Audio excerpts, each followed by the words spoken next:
একটা কিছু থাকলো, আমি আর কয়দিন, এই বাড়ি তো তোরই। তাছাড়া তোর জন্য তো সব।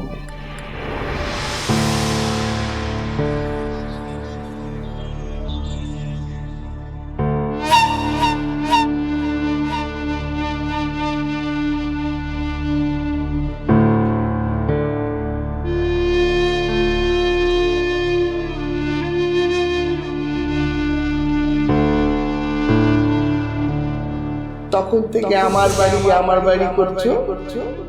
কাগজে কলমে হয়তো পুরনো মালিক, তবে নতুন মালিক মীরা। তোমার যা কিছু আছে একমাত্র সন্তান হিসাবে সব কিছুর মালিক মীরা। যা বলছে হয়তো তোমার ভালোর কথা ভেবে বলছে।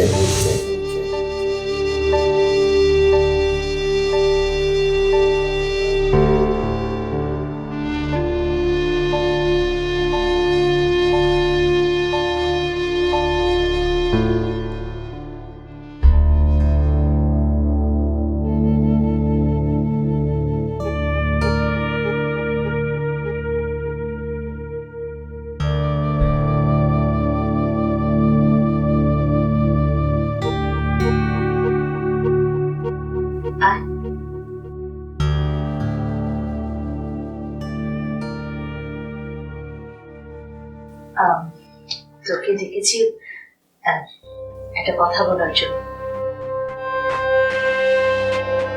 আজকে সকালবেলা তোকে ওই বিয়ে প্রসঙ্গে,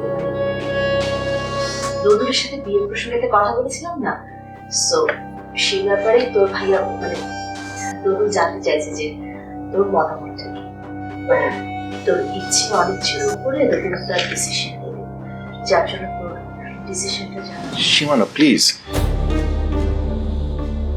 কারো ইচ্ছে অনিচ্ছের উপর নির্ভর করে আমি নেই। আমি আমার কথা তোমাকে বলেছি, এটা সম্ভব না। ইভানার পক্ষে ওটা মেনে নেওয়া সম্ভব না। আর এটা সম্ভব হলেও অনুচিত। তুমি কেন বুঝতে পারছো না যে? হ্যাঁ, আমি বুঝতে পারছি না। হয়তো এটাই ঠিক, আমি কিছুই বুঝতে পারছি না।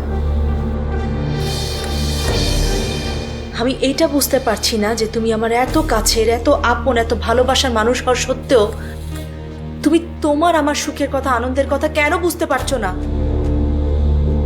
তুমি কেন বুঝতে পারছো না যে তোমাদের যদি বিয়ে হয় তাহলে এই বাড়িতে একটা সন্তান এলে আমি কতটা খুশি হব, কতটা ভালো থাকবো?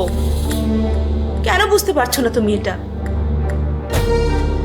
আমাদের এই বাড়ির মধ্যে আমাদের নিজেদের সন্তান, ও হাঁটবে, খেলবে, ছুটোছুটি করবে, আমাদের সাথে খেলবে। এটাই তো আমাদের স্বপ্ন ছিল, তাই না? আমাদের এই স্বপ্ন পূরণের জন্য আমরা কি না করেছি। আজকে যদি সেই স্বপ্নটাই পূরণ না হয় তাহলে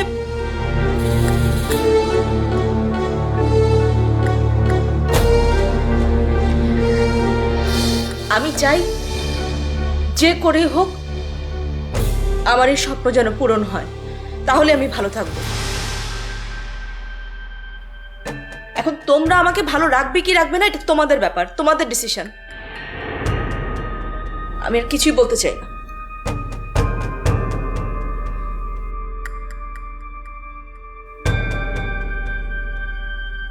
আমি আমার একমাত্র বোনের জন্য, তার সুখের জন্য যে কোনো কিছু করতে প্রস্তুত।